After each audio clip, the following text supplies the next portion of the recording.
Mag-isda naman tayo, guys. Yan. So, unahin na natin tong ating kamatis, sibuyas. Pakuluin muna natin tong ating tubig. Okay, takpan natin at hintayin natin gumulo. Siguro mga 1 hour. Charot lang. Ayan, kulong-kulo na.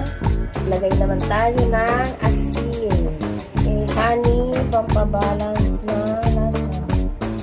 Okay guys, sarap tatanaw. Wala pa ako for video. Wala pa guys. Kaya na busy man ang lola nyo. Dito muna tayo. Ilagay natin yung ating tangkay ng pechay. Unahin natin ang tangkay ng pechay. Kasi matagal maluto ito. Shout out nga pala dyan sa aking mga subscribers. Maraming salamat sa suporta. Ayan takpan muna natin. Takpan muna natin. Yan okay na to. Lagay na natin yung isda. Ayan guys, yellow pea.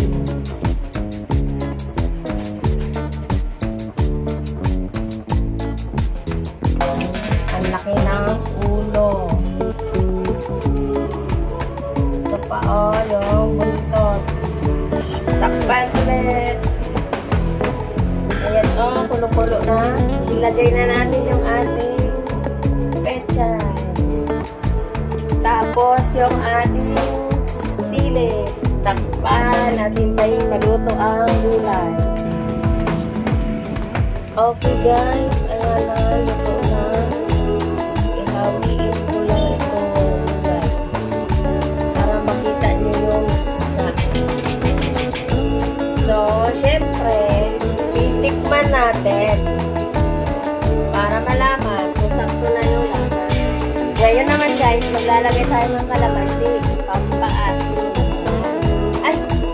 Pangbuo. Sorry guys, bibigain ko pala to guys. Wait lang guys. Ito na guys yung ating kalamansi. Ayan, nabigaan na.